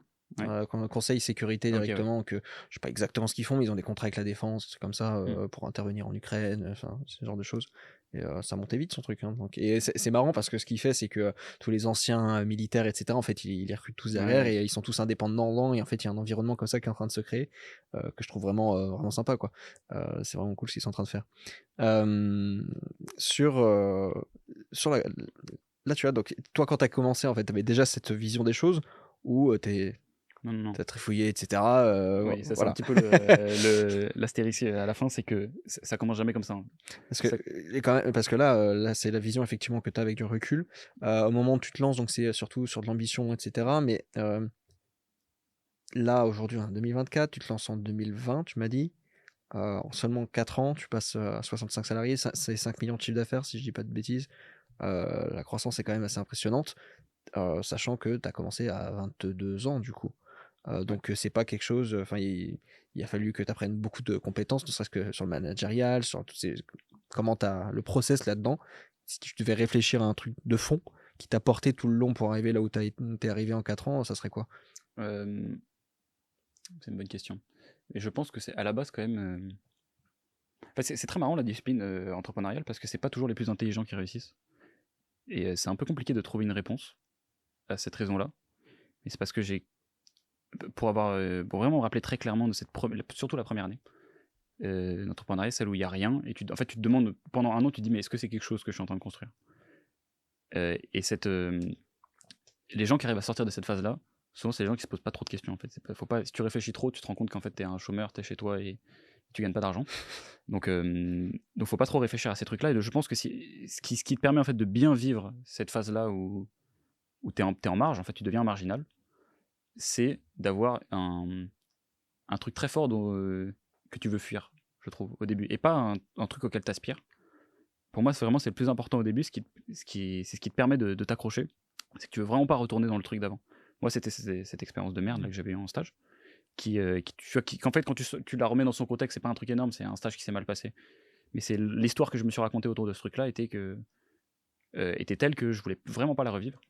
Et donc, je pense que le premier truc, je vais pas parler de compétences, évidemment, il y a plein de trucs que tu apprends sur le tas, mais ce qui est le plus dur, c'est de trouver cette énergie d'apprendre toutes les compétences que tu vas devoir apprendre au début et qui fait que tu vas pouvoir réussir même si t'es pas un spécialiste de plein de trucs. Donc je pense que c'est vraiment c'est un peu cliché, mais de trouver un vrai pourquoi qui est fort. Et si ça peut parler aux gens qui font du. C'est comme quand. Bah, je vais reprendre la comparaison avec le sport, hein. Quand tu vas vraiment faire une discipline sportive avec intensité, que ce soit une intensité dans le temps ou une intensité un jour J, je pense à une course où ça devient très dur, tu sais très bien que les moments où si tu commences vraiment à souffrir, où ça commence vraiment à être dur, c'est les moments où il te reste plus grand chose auquel te raccrocher, donc tu es obligé vraiment d'avoir un pourquoi qui est très profond. Et c'est pour ça que, moi, par exemple, avec la salle de sport, ça marchait pas le fait d'être beau gosse pour les meufs. Mmh. Enfin, ça marchait un an, tu vois. Et après, quand c'est dur et que t'as plus envie d'y aller, bon, bah, les gens, ils arrêtent. Faut trouver autre chose qui te plaît. Et donc, moi, j'avais ce truc-là, qui était mon mini trauma à moi. Et je pense que vraiment, si je devais parier, tu vois, sur les gens qui vont bien s'en sortir là-dessus, c'est que t'as quand même ce genre d'énergie-là en puissance que tu vas pouvoir exploiter et qu'il va falloir abandonner aussi très très vite après derrière, parce que sinon, si tu rentres trop dedans, tu te matrixes un peu la tête et Mmh. c'est un peu noir comme énergie. Et donc, ouais, je dirais vraiment ça. Tu penses quoi un peu de tout le milieu, de développement personnel qu'on trouve un peu partout sur YouTube, aujourd'hui? Bah, j'ai été client, hein, j'en ai beaucoup, beaucoup consommé. Mais ce que je vois comme problème, en fait, j'en vois deux. Des problèmes pas forcément avec le développement personnel, mais avec les gens qui le consomment. Le problème avec le développement personnel général, c'est juste qu'il y a beaucoup de contenu qui ne devrait pas exister parce qu'il est fait par des gens Ouais. qui en savent rien et qui ont une intuition un jour, ils se sont réveillés, ils disent: «Ah, j'ai une idée qui fait sens, mais ça Donc marche qui pas». répètent ce qu'ils ont lu quelque part, Voilà, c'est ça, c'est de la répétition. Et je dirais que le problème, c'est que c'est souvent de la branlette intellectuelle. Tu prends le gros du public développement personnel et tu te dis, est-ce que le développement personnel a eu l'effet qu'il devait avoir? Est-ce que ça les a développés personnellement? Et les gens qui te parlent le plus de développement personnel, je trouve, dans la masse, c'est pas des gens qui sont beaucoup développés personnellement. Ouais, Et, euh, et parce que le ratio, en fait, souvent entre contenu consommé et action prise c'est ça. sur les choses est trop important. Et ce que c'est très inconfortable, en fait. Ce qui est important à la fin, c'est l'action. Ouais. Et tu sais, tu connais Naval Ravikant, ça te dit un truc ou Oui. pas? Ouais. Il disait, je veux pas lire tous les bouquins de la Terre, je veux prendre les 100 meilleurs et je veux les relire en boucle. Mmh. Et en fait, t'as pas besoin de 1000 milliards de contenus. Je trouve qu'en fait, il y a trop de contenu qui est consommé. Ouais. Consommé, pas produit, mais consommé là-dessus. Et ouais, donc c'est le principal truc. Et ouais, non, bah, franchement, écoute, je crois que j'avais dit que j'avais deux idées au début, mais en fait, finalement, les deux sont plus ou moins une variante de ça. Moi, je suis assez d'accord là-dessus sur le dev perso, hein. Parfois, il y a des gens qui me posent la question et moi, très souvent, je leur dis, «Trouvez un philosophe qui vous plaît bien et ça Eh suffira». oui, et putain, et c'est ça aussi. C'est ça. Putain, ça, c'est le truc. D'ailleurs, c'est le main. Le enfin, la principale leçon d'un petit peu la façon dont j'approche l'entrepreneuriat, c'est que, tu sais, Borès, il écrivait tous les livres ont déjà été écrits. Ouais. Mais en fait, le développement personnel, c'est un spin-off de la philo depuis quand t'en fais, Exactement. il y a 2000 ans. C'est surtout et en plus, c'est de la philo du café du commerce, là. Ouais, c'est ça, Sur c'est un niveau. simplifié. Ouais. C'est simplifié, c'est rendu dans le format de l'époque, tu vois, c'est rendu Ouais. accessible. Et après, mais franchement, c'est très bien, je trouve que ça existe ce truc-là parce que ça met le pied dans la porte à plein de gens. Après, Mm. c'est la boîte de Pandore après. Donc, Mm. c'est la malédiction, la Ça bénédiction peut être selon une ce que bonne t'en porte fais. d'entrée, effectivement. Tu peux commencer par ça, puis après, tu découvres. En fait, c'est là où c'est utile, c'est que ça peut permettre la découverte. Mm. C'est-à-dire que c'est le pire qui puisse t'arriver, c'est de ne pas savoir que tu ne sais pas quelque chose. Il n'y a rien de pire que ça parce que tu vas même pas remettre en question la chose. Et je pense que le développement personnel permet d'ouvrir légèrement cette porte-là en te disant, il y a peut-être des trucs que tu ne sais pas et tu devrais creuser. Mm. Et ça, là-dessus, peut-être que c'est utile parce que justement, le fait que ce soit si perméable, si simple d'accès, permet ça. Mais de l'autre côté, si tu restes à cette étape-là, ben, tu creuses pas grand-chose en fait. Tu vas tourner en rond très longtemps, etc. Je veux dire, il y a. Je pense que tu vois, les pensées pour moi-même de Marc Aurèle, ben, il a deux millénaires d'existence, il a fait ses preuves, et je pense que tu peux apprendre beaucoup plus là-dedans que sur le dernier livre du énième coach inconnu qui est sorti Ouais. e-book. Et c'est un peu Tu connais la loi de l'Indy ou pas? Le truc selon laquelle une idée a le plus de chances d'être vraie si elle est Ah, je savais pas que là, ça s'appelait elle est comme là ça, mais depuis oui. longtemps. Ok, oui, je vois ce que Plus elle est c'est. là depuis longtemps, plus elle a de chances d'être vraie. C'est ça. Ouais, c'est ça, une idée ou une invention, plus elle existe depuis longtemps, plus elle a de chances de perdurer encore Ouais. dans le temps. Donc Ouais. voilà, typiquement, une chaise. Ouais. Il y a peu de chances que ça Fonctionnel, disparaisse. ouais. Voilà. Et sur les idées, c'est pareil. Ouais, c'est ça, c'est exactement. Et ça change un petit peu le paradigme mental de penser comme ça et d'essayer de chercher plutôt les trucs qui sont là depuis plus longtemps. Exactement. Et tu vois ce que les gens parce que penser pour moi-même, maintenant tout le monde l'a. Il est quand même bien connu. Il a été spin-off aussi. Toi, c'est Ryan Holiday qui s'est bien gavé sur le sujet du stoïcisme. Et c'est pour ça aussi que, tu vois, je dis qu'il y a le côté un petit peu traditionnel que j'essaie de faire revenir parfois dans ce podcast. C'est parce que pour moi, la tradition rentre là-dedans. C'est-à-dire que tu as des très très très vieilles traditions. Tu sais peut-être pas pourquoi elles sont là, mais en fait, elles ont peut-être un sens profond que tu comprends pas à cet instant-là. Parce que si elles ont été transmises pendant si longtemps et que personne s'en est débarrassé entre temps, c'est peut-être qu'elles avaient un sens aussi. Et c'est pour ça qu'il y a plein de trucs que j'essaie de faire revenir. Bah, tu vois, un truc tout bête. Aujourd'hui, je le vois bien parce que je fais les épisodes sur l'art sartorial, style vestimentaire masculin, etc. Et il y a de plus en plus de jeunes hommes qui s'y intéressent. Mais avant, pendant 2 siècles, ils se sont tous habillés comme ça, bien en sachant très bien pourquoi ils le faisaient et pourquoi c'était important. Et on l'a cassé. Et aujourd'hui, il y a plein de jeunes qui sont en train de se reposer la question en disant, en fait, peut-être que ça peut. Il y avait une utilité en fait. Ouais. Finalement, effectivement, le fait d'avoir savoir porter le costume telle manière, ça m'aide. Et je pense que tu vois, il y a plein de trucs qu'on reconnecte aujourd'hui qui ont été pas transmis. Et je pense que c'est plein de choses comme ça qui aidaient justement cette croissance personnelle qui est. Mais dans les startups, et ça vient plutôt d'ailleurs du monde dev, tu sais, on fait la différence entre héritage et legacy. Ouais. Donc, l'héritage, c'est les choses qui constituent qui tu es, et legacy, c'est ce qui doit mourir quand tu grossis. Et c'est pas toujours facile de faire la différence entre les deux, surtout quand tu construis une boîte où parfois tu te rends compte que tu as buté des trucs qui étaient ton héritage. Et en fait, faut les réamener parce que c'est ça qui fait quitter. C'est une question qui est très. Tu vois, c'est un dilemme que je me pose constamment moi, quand j'essaie de faire grossir mon truc. Et ça s'applique exactement à ce que tu dis. C'est parfois on confond la legacy avec l'héritage. Toi, quand t'as monté ta boîte, j'aimerais bien que tu nous expliques. Alors, je suis 4 ans résumé en quelques minutes, ça va être compliqué, mais que tu nous expliques un petit peu le process de l'évolution de cette boîte, les étapes clés qui ont pu avoir lieu et comment elles ont eu lieu, comment est-ce que tu as réussi à gérer ça. Ouais. Alors, je pense que la toute première phase, c'est quand le premier euro il tombe sur le compte en banque. Où pour la première fois, tu n'as pas dû demander la permission à quelqu'un qui était un patron. C'est-à-dire, tu as dû convaincre un client, tu l'as fait du travail, il était content du travail, il t'a donné l'argent.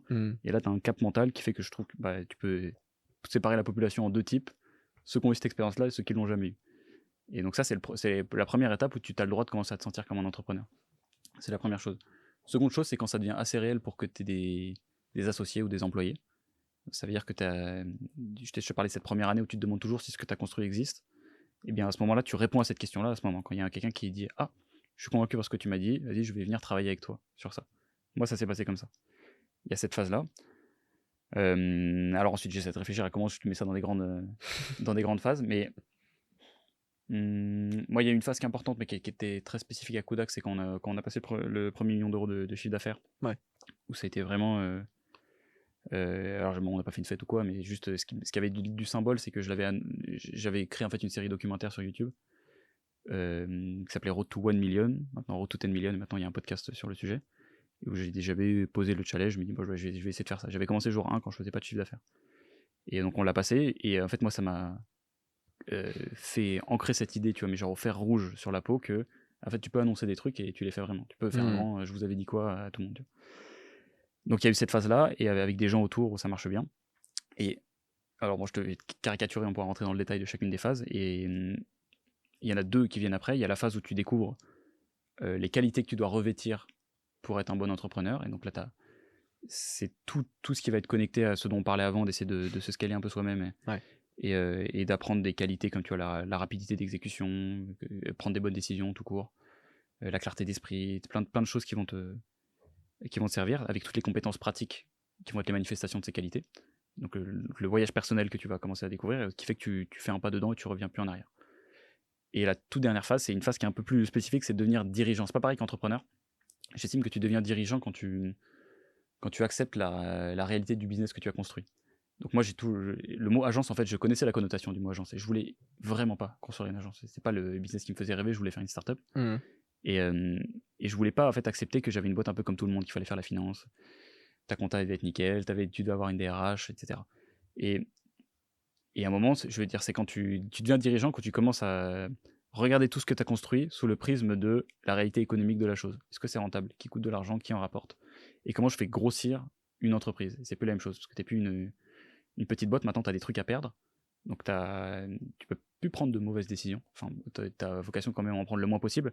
Alors que quand tu es au démarrage, t'as rien à perdre. Donc finalement, ton but, c'est juste de prendre le plus de décisions possibles jusqu'à ce qu'il y en ait une qui marche. Et donc là, tu dois accepter la réalité. Donc moi, j'ai dû l'accepter de plein de façons, parce que ça te tape dans la tête souvent. Donc avec des problèmes financiers, des galères sur des recrutements que j'ai ratés, des gens avec lesquels tu penses être ami dans ta boîte, et tu te rends compte que bon, bah, ami, employé, c'est pas toujours bon que ce soit synonyme. Et voilà, donc ça nous amène un peu à aujourd'hui. Mais 4 ans, en fait, il faut bien se rendre compte que c'est très très court, hein, à l'échelle d'une aventure entrepreneuriale. Les trucs gros, ça prend minimum 10 ans à construire. J'en suis qu'au tout début. Et je dois tout apprendre. Moi, j'ai pas la chance d'avoir. Enfin, la chance où. J'ai pas ce background d'avoir travaillé dans une entreprise avant, c'était mon premier travail. Donc, j'ai pas, je manque de tout un bagage d'expérience sur toutes les situations du quotidien où je dois tout apprendre par le bon sens, ou alors en faisant une recherche internet. Et donc, ça me prend un petit peu plus de temps, tu vois, qu'une personne, je pense, qui se serait lancée en sortie de 10 ans dans une boîte. Et pour monter la boîte comme ça et réussir à la scaler, comme tu l'as fait de manière comment? Tu l'as pris, problème après problème et tu as continué Ouais. d'avancer? Ou, il y a un côté aussi un peu, études scolaires dans le sens, tu as réfléchi très sérieusement comment tu faisais le truc et tu as essayé de cadrer l'ensemble dedans pour construire brique après brique? Bah, cette démarche-là, en fait, c'est tout le paradoxe entre ce que les startupeurs appellent la vision, tu sais. Genre, souvent, c'est là où commence le bullshit, tu vois. C'est là où un startupper commence à t'enfumer. Il dit ouais, on va devenir leader mondial dans 15 ans. Et il te montre des chiffres qui montent comme ça alors qu'il a jamais gagné un euro. Donc la vision, en fait, la vision, c'est un petit peu comme c'est l'étoile du berger. C'est la direction, tu sais pas trop où ça t'emmène, mais tu regardes où ça donne la direction. Donc, ce qui était clair pour moi, c'est que je voulais avoir une boîte qui était la plus grosse possible. Et qui faisait, donc moi je voulais toujours rester sur notre scope de base, qui est faire de l'acquisition pour nos clients via la publicité, donc devenir de plus en plus fort et compléter les régies. Parce que je suis pas rentré dans le détail, mais on était spécialisé sur un truc au début, et on a commencé à s'élargir après au fur et à mesure. Ceci étant dit, ta vision tous les mois en fait dans une boîte, avec les nouvelles informations qui rentrent, elle est en fait elle est explosée par terre, et tu dois la reconstruire en fait. Tu dois rajouter un truc, retirer quelque chose, une nouvelle info. Tu pensais qu'il y avait un truc qui marchait bien. Finalement ça marche pas. Donc moi par exemple récemment, je pensais que je pourrais grossir en rajoutant plein de petits experts dans mon écosystème. Donc d'agences, une qui fait les emails, une qui fait la création de serveurs Discord. Donc ça, c'est celle qu'on a déjà, mais on va s'arrêter là pour l'instant. Mmh. Heu, Parce que ça crée du bordel opérationnel, mais tu peux pas le savoir en fait avant. Tu te rends compte qu'en fait, bah, c'est super compliqué de gérer plein de boîtes différentes, ça nuit à ta promesse aussi. Qu'est-ce que tu fais? Donc tu manges la réalité, et après du coup, tu te rends compte que finalement, ton seul travail en tant que fondateur, si ton objectif numéro 1 quand tu travailles le matin, c'est de scaler ta boîte, c'est de prendre le plus gros problème qui est sur ton bureau. Tu prends le plus gros problème, tu le tapes. Et toutes les phases où tu avances pas, c'est quand tu te mens un peu à toi-même et tu travailles pas sur le plus gros problème. Mmh. Tu essaies de trouver des shortcuts, et j'ai un ami qui me balance une citation très simple à chaque fois. Je n'ai pas trouvé mieux, c'est le chemin le plus court entre un point A et un point B, c'est la ligne droite. Voilà, donc et maintenant j'essaie toujours de me rappeler de ces évidences et souvent, en fait, tu découvres que tu dois buter tous les mensonges que tu te racontes au fur et à mesure de donc je Mmh. suis plus intelligent que tout le monde, notamment, ouais, c'est ça.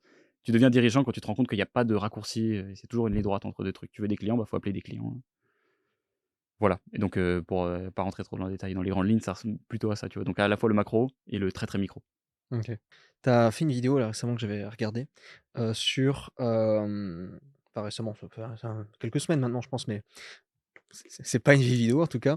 C'était une vidéo où tu parlais du business, des infopreneurs. J'ai Elle est trouvé récente, elle est récente. Ouais, voilà, c'est récente.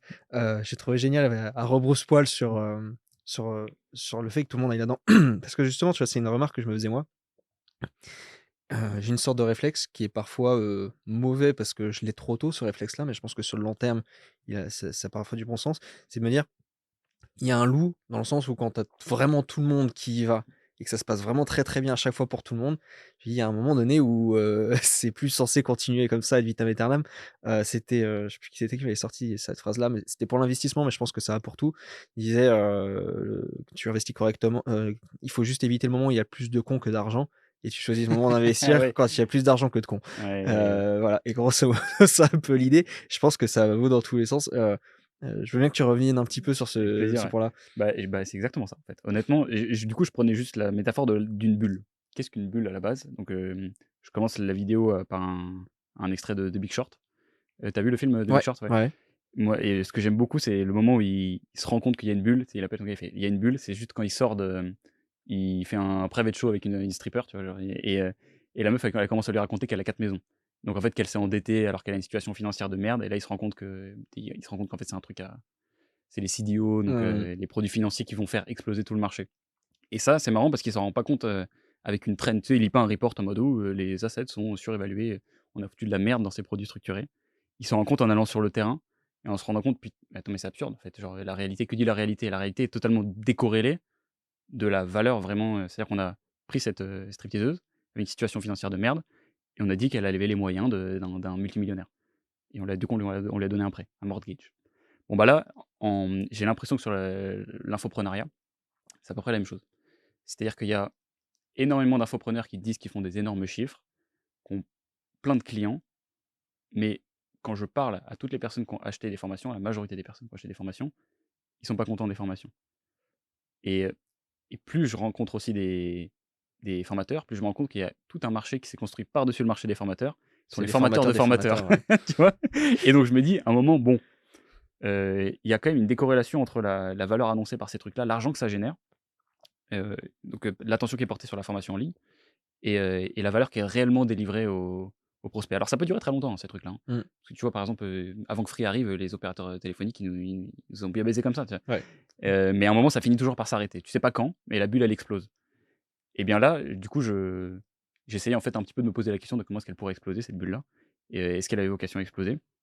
Donc je réfléchissais un peu à tous les scénarios qui étaient possibles, là-dessus. Donc pour moi, le plus probable là-dessus, ça serait qu'il y ait une figure de proue du mouvement qui se fasse assassiner, mais publiquement. Parce qu'en gros, le gros problème de ce truc-là, pourquoi est-ce qu'il y a une bulle, finalement? C'est pas un problème avec le marché de la formation en ligne, c'est pas un problème, il y a plein de bonnes Mmh. formations, qui sont faites par des infopreneurs. C'est qu'il y a toute une sphère qui devrait pas être sur ce marché qui y est. C'est en gros les gens, c'est le client, le matin, il est au PMU, il gratte son loto, l'après-midi, il fait ses paris sportifs et le soir, il achète une formation d'un mec qui lui dit qu'il va devenir riche. Cette personne-là a très peu de chances d'avoir ce qu'elle veut quand elle dépense de l'argent pour une formation. Ça existe depuis des années-lumière, hein, de toute façon, le promettre la richesse à des gens qui sont Mmh. pauvres. Je me dis: «Bon, bah, ce marché-là, va s'arrêter le moment où ces personnes-là qui sont clientes vont se rendre compte qu'en fait, c'est pas possible» et donc pour ça, il faudra un assassinat public Ouais, et ouais, sur l'assassinat public, peut-être. Je pense qu'elles se rendront pas compte pour autant qu'elles peuvent pas devenir riches parce que, bah, elles continuent à aller au PMU tous les jours ouais, depuis des années, donc elles y croient encore. Mais, par contre,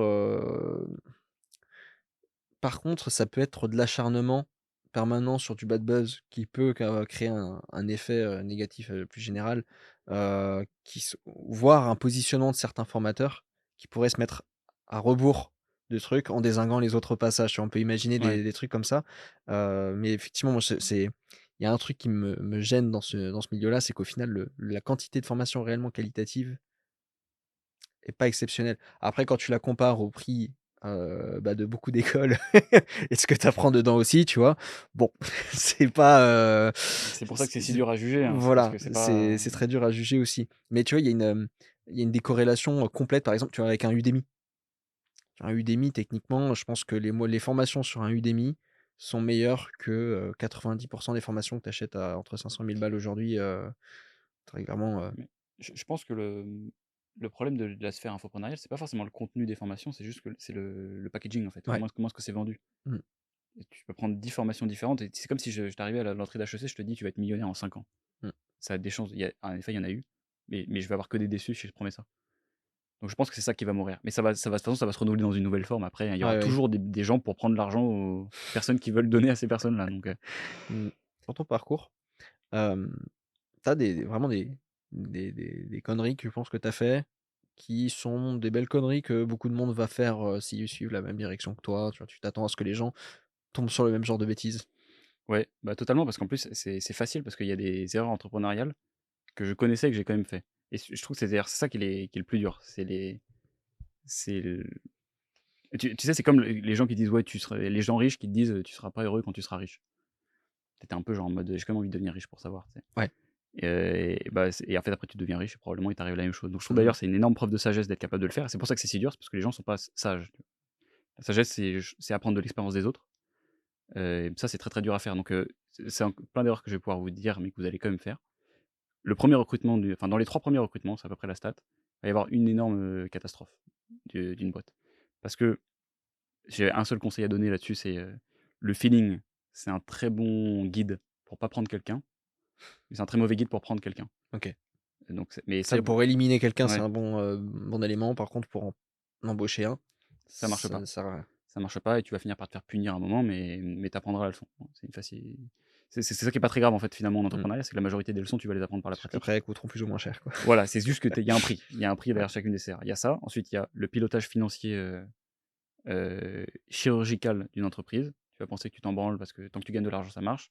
Dès qu'il va y avoir un petit remousse qui arrive dans toutes les boîtes, bah, là, tu vas te rendre compte qu'en fait, ouais, il y a une réalité financière. C'est une grosse partie de ce à quoi je pensais quand je te disais devenir dirigeant, c'est que Mmh. j'ai eu ces galères-là, j'ai cru qu'on allait faire faillite, au moins une fois, bien, qu'il y avait du rouge vraiment dans le BP. Donc BP, c'est business plan. Voilà, il y a ça. Qu'est-ce qu'il y a d'autre comme connerie? Mmh, il y a une connerie quand même qui est un peu plus latente, c'est le fait d'avoir des exigences, enfin de vouloir être trop cool avec les gens et de faire preuve un peu de, disons de la pitié managériale. C'est un peu genre en mode, cette personne-là, elle arrive pas, mais elle a de la bonne volonté. Vas-y, je vais l'aider et en fait, c'est moi qui vais payer son apprentissage. Et Mmh. ce truc-là, le problème, c'est que c'est pas scalable. Tu sais, si tu fais ça Ouais. sur 100 personnes, bah, c'est en fait, c'est toi qui payes et la personne en face, aussi gentille qu'elle soit, elle te fait du mal à toi. Donc et en plus, d'ailleurs, c'est pas très flatteur pour une personne de recevoir de la pitié managériale. Forcément, quand je vais dire ça, il y a des personnes qui l'auront soit en auront déjà donné, soit en auront déjà reçu. C'est un peu, tu sais, quels sont les gens auxquels tu donnes de la pitié? Tu penses que tu fais un bon acte, mais les gens aiment rarement recevoir de la pitié et certainement pas dans une entreprise. Ça a rien à faire, en fait, le sentiment de pitié dans une boîte. Donc tout ce que tu peux faire, c'est être juste. Pour moi, vraiment, les capacités d'un bon manager, c'est être juste. Tu prends les faits, tu es intransigeant dessus et c'est la réalité. C'est pas toi qui viens critiquer quelqu'un, il y a des faits, qu'est-ce qu'on en pense? Et tu l'aides à trouver une solution. S'il y en a pas, il y en a pas. Voilà. OK. Et de l'autre côté, bon, on va pas dire les qualités, trucs comme ça, c'est trop simple. Mais, tu as une façon de gérer les opportunités?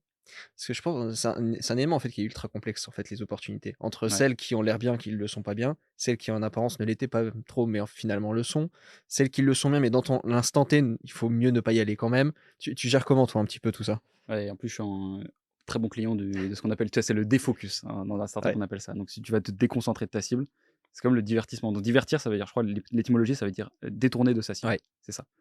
Et bien, dans les opportunités, souvent, de mon expérience, 99 sont des divertissements.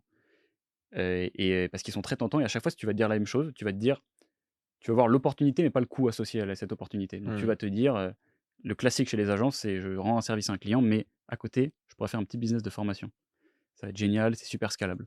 Et donc là, tu te dis, ça va être une opportunité de revenu. Donc je vais scaler mon retour sur investissement.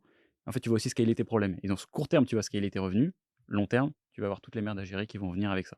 Il faut le faire quand même pas mal de fois. C'est une erreur qui est dure à annuler après une seule fois. Tu dois le faire souvent plusieurs fois celle-là avant de te rendre compte.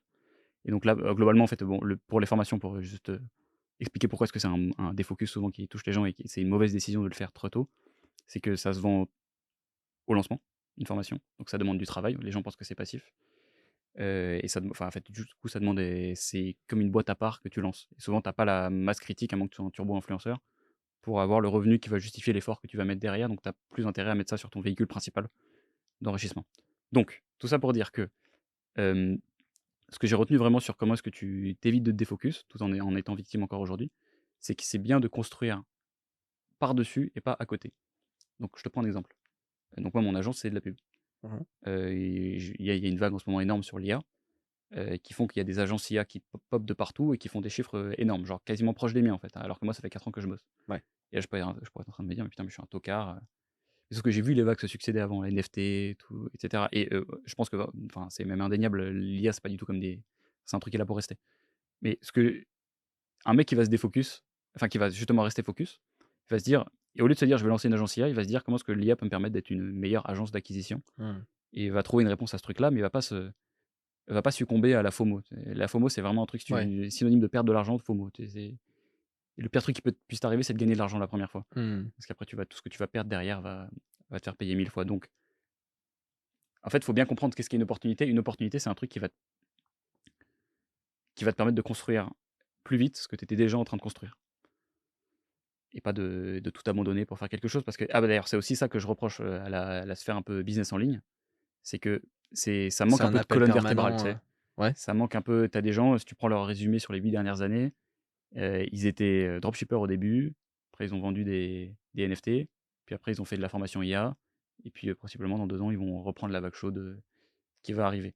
Donc c'est toujours c'est pour faire entrer du cash flow, mais malheureusement en fait tu vois qui reste entre ces trucs-là. T'es quoi comme Mhm. entrepreneur? T'es un opportuniste. Et saisir les opportunités justement c'est pas être opportuniste. Je trouve c'est être capable de les voir et euh, et de pas enfin, de se rendre compte que c'est pas une invitation à abandonner ce que tu es en train de faire. Mhm. Ah, non, mais c'est vrai sur le côté des focus. J'ai petite astuce toute bête pour la FOMO Mm. que j'utilise depuis quelques temps qui m'a beaucoup aidé. Parce que j'ai pareil, moi, je pars dans tous les sens très très vite. Mais vraiment à une vitesse vraiment folle. C'est pas genre je peux me défocus au bout de 3 mois. C'est vraiment au bout de 3 heures. Si tu fais, ah tiens, en fait, si on faisait ça, moi, c'est que je note tout. Donc j'ai un petit document, je pense que une note sur mon téléphone, ça s'appelle idées. Je pense que là-dedans, il doit y avoir des milliers de lignes d'idées que j'ai eues et je les note juste. Je m'interdis de prendre une décision avant une semaine. Et après, je reviens et là, je regarde l'idée, je dis ok, est-ce que je l'intègre ou je l'intègre pas? Et 9 fois sur 10, et encore 9 fois sur 10, je suis gentil, 99% du temps, je l'intègre pas, quoi. Parce que après, parce que le coup, au moment de la FOMO, tu le vois pas, Ouais. en fait. C'est ça le problème, c'est Mm. au moment de la décision, s'il y a de la FOMO, le coup, tu le vois jamais. Ouais. Tu le vois par contre quand tu as la tête froide, là, tu vois le coût potentiel associé à ce que tu vas faire. Mais au Et moment de la FOMO, ça doit être un truc, un câblage dans le cerveau, on le voit pas. ouais.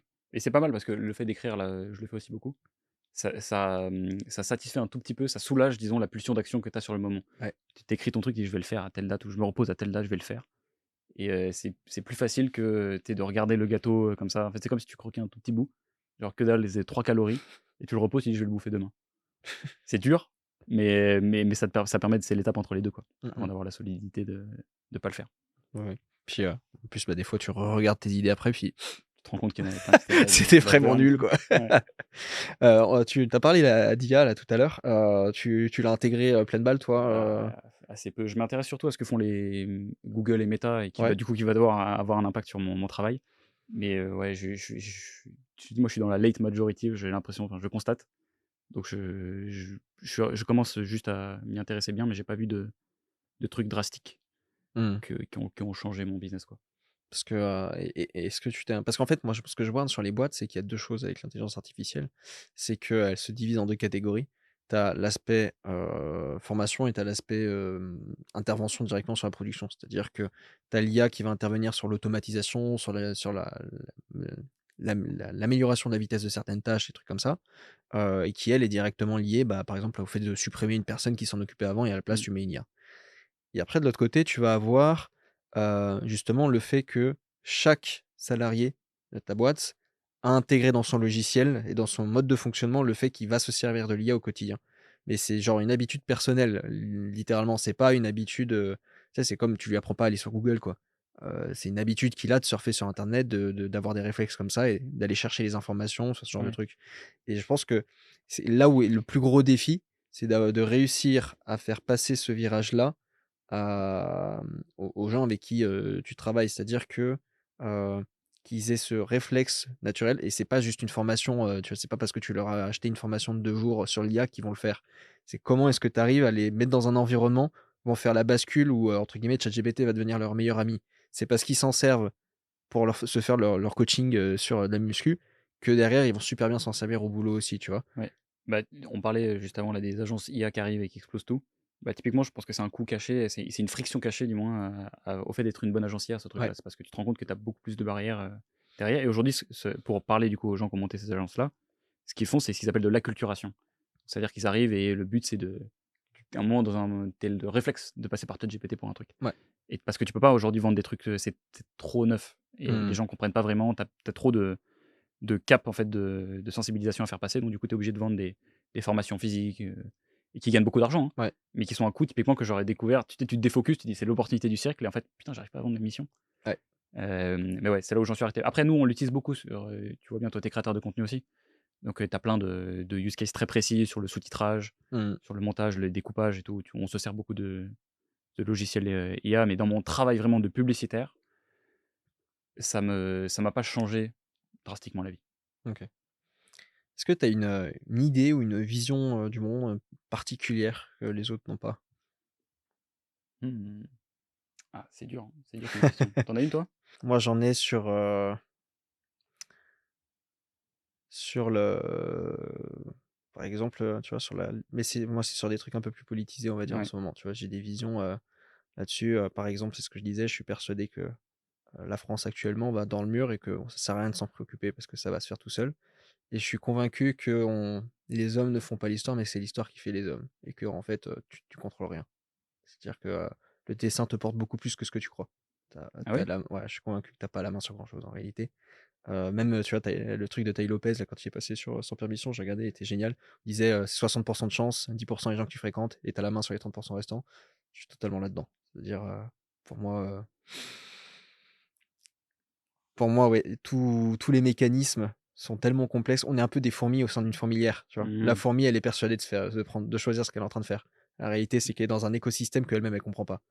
Et je suis persuadé que les humains, on est un peu comme ça aussi. On est une gigantesque fourmilière, il y a un écosystème qu'on génère tout seul, qui parfois a des phases de croissance, des phases de Mmh. décroissance, des phases de guerre, des phases de paix, des phases de construction, des phases de destruction, et que personne comprend ce qui se passe, et que tu vois, même les morales, les questions morales, tous ces trucs-là, c'est des trucs totalement inintéressants, parce qu'ils sont que des conséquences de tous ces mécanismes-là, tu vois.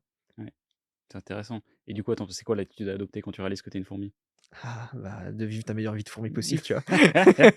C'est c'est pour ça que la seule chose au final sur laquelle tu peux faire, c'est essayer de te reconcentrer sur toi-même.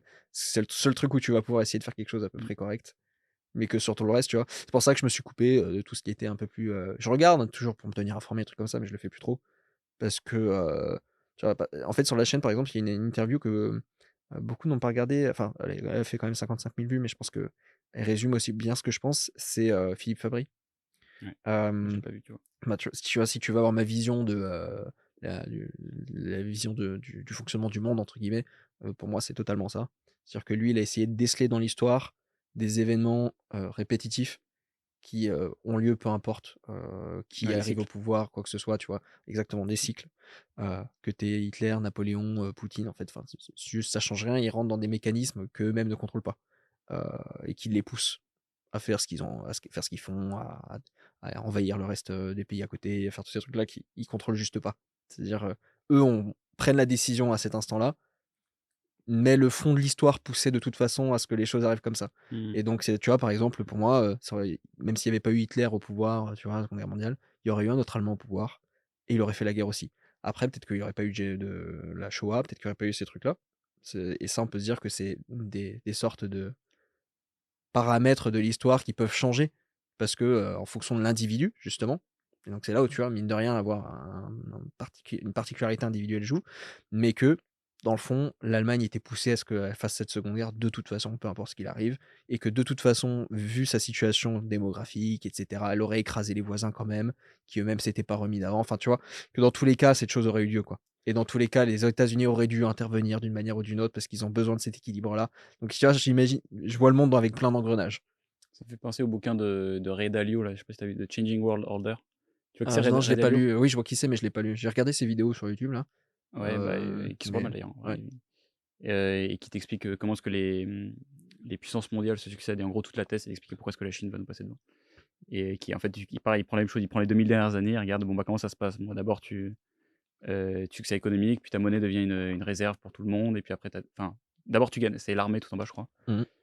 Et Et très ça, tu vois, tu intéressant. peux essayer autant que tu veux. Enfin, tu peux faire tout ce que tu veux en tant qu'individu. Il se passera rien. Ouais. Parce que et même, tu vois, même au niveau, je pense, tu vois, qu'il y a des psychologies collectives auxquelles on s'est pas assez intéressé, tu vois? Il y a Gustave Le Bon sur la psychologie des foules. Ça, là, les foules, on s'y intéressait, tu vois? Et je pense que, bah, les gens qui sont dans le marketing, comprennent beaucoup mieux ces choses-là que l'individu moyen, à quel point on est facilement influençable. Mmh. Et je pense qu'il y a des psychologies collectives aussi au sein d'une nation, qui font qu'à un moment donné, on va vers la démocratie, à un moment donné, on va vers la guerre, à un moment donné, on va vers ça, et cetera, et que personne on est un peu l'effet mouton, tu vois? On est des animaux, sociaux, on a un effet mimétique et on le contrôle pas. Ouais. Nous, on le rationalise parce qu'on est très intelligent et on a une capacité d'imaginer les choses dans une autre dimension, de conceptualiser les choses que n'ont pas les autres animaux, ce qui nous donne une illusion de très grosse intelligence parce qu'on peut, mettre des mots dessus, on peut mettre mais la réalité, c'est est-ce que, on sous-estime pas un petit peu la part animale en nous qui, Mmh. elle, réagit bêtement? Et, C'est-à-dire et je trouve que c'est assez libérateur d'accepter ouais. que tu es influençable, tu vois. Par exemple, juste ce point-là.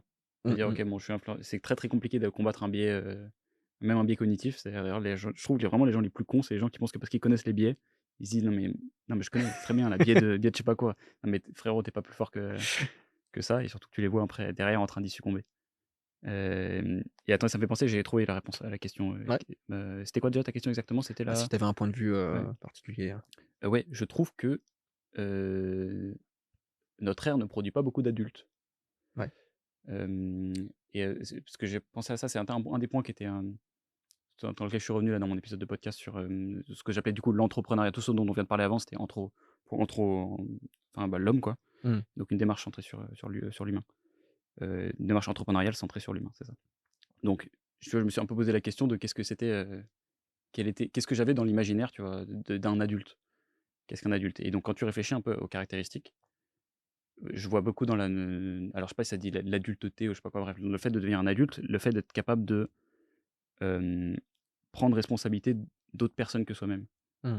Tu es un adulte quand tu acceptes que tu vas care pour quelqu'un, que tu vas, donc en fait, il y a profondément une volonté de plus juste, et tu vois, c'est pas un petit bébé qui appelle l'attention comme ça et c'est par opposition. En fait, beaucoup j'ai réfléchi en me disant: «C'est par opposition à un enfant». Donc c'est cette première chose. Ensuite, c'est ne pas succomber à ses pulsions directes, à ses caprices, Mmh. de trucs immédiats, et donc là, tu vois, avec toutes les réseaux sociaux, Ouais, gratification ouais. immédiate, hem, il y a le fait de la notion de sacrifice, Mmh.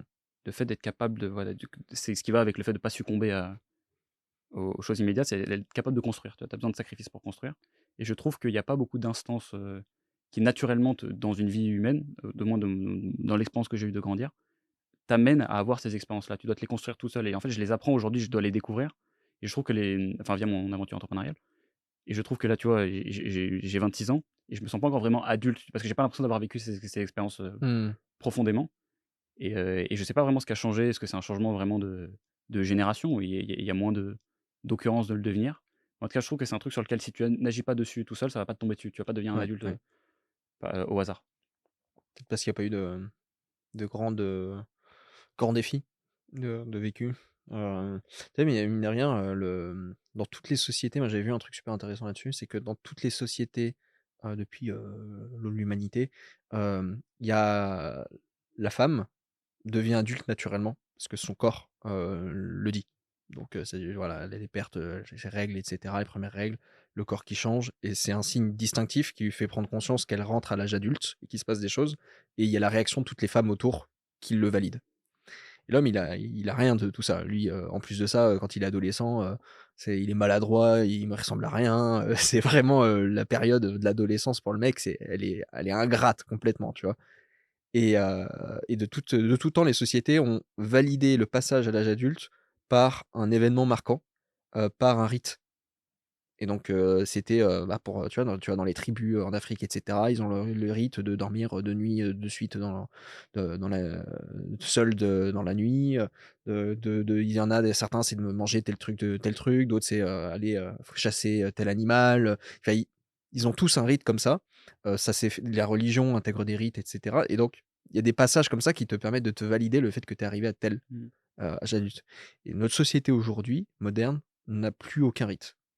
Il y a plus rien. C'est-à-dire que la plupart des gens déjà ne sont plus dans la religion, donc tous ces rites-là ont disparu. Et après, bah, les rites de société, on va dire que la République avait rajouté le côté militaire et cetera pour dire, bah, voilà, par exemple, je sais plus où j'avais entendu ça, les mères à une époque, disaient que quand elles envoyaient leur fils, faire le service militaire, elles avaient un enfant qui partait et un homme qui rentrait.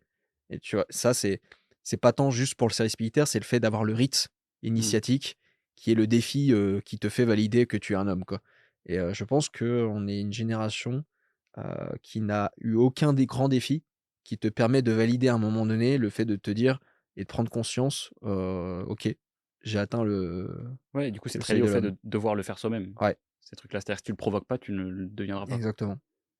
Et ça peut se faire de plein de façons différentes. Mais en tout cas, je pense que c'est très connecté à ce qu'on disait, se saisir de soi-même. Souvent, Mmh. ça vient à la fin, à un moment où tu te dis, bon, voilà, tu regardes derrière toi et tu fais, putain, je suis quand même content d'avoir un peu changé la trajectoire Ouais.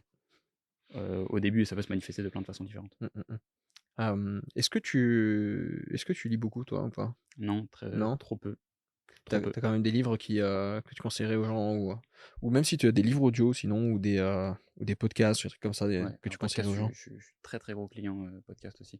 Bon, alors commençons par les bouquins, parce que j'en lis quand même, mais le problème c'est que j'ai du mal à trouver ce moment de lire comme je peux trouver un Mmh. podcast que tu écoutes à la salle ou quoi comme ça. Et que tu peux écouter pendant que tu cours, c'est compliqué de lire pendant que tu cours. Donc en lecture, moi mon bouquin préféré de tous, c'est un bouquin très commercial mais que j'aime beaucoup, ça s'appelle Atomic Habits, D'accord. de James Clear, qui est toute la théorie derrière la construction d'habitudes et qui m'a donné un genre de modèle pour appréhender toutes les recommandations des autres bouquins. C'est un bouquin essaie toujours de t'apprendre quelque chose. Atomic Habits t'apprend comment l'implémenter concrètement. Et t'explique que c'est pas parce que, en fait, il m'a vraiment fait comprendre l'idée que c'est pas parce que tu connais la réponse à une question que la réponse va se manifester dans ta vie.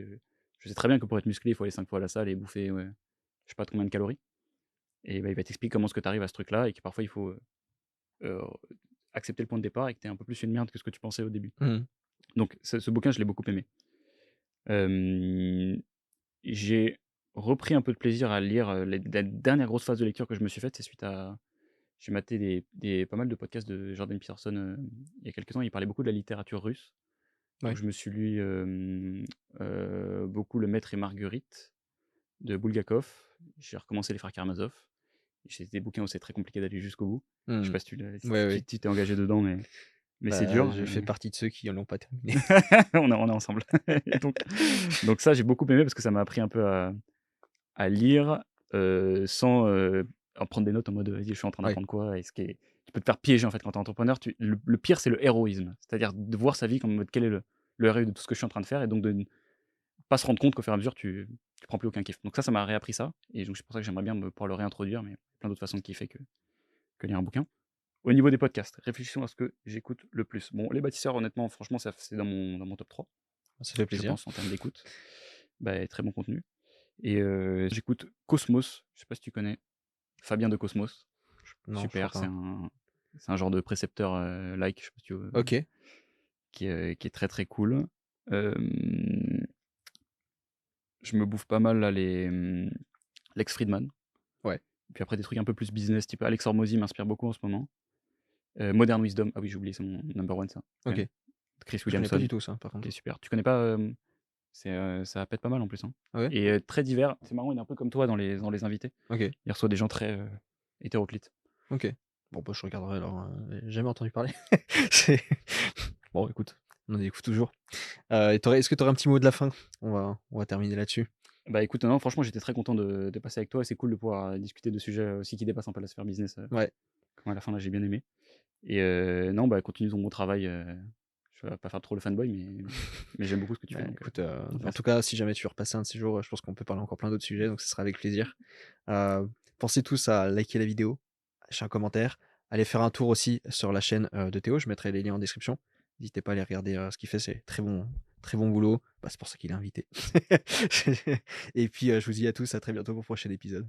Salut. Merci Théo.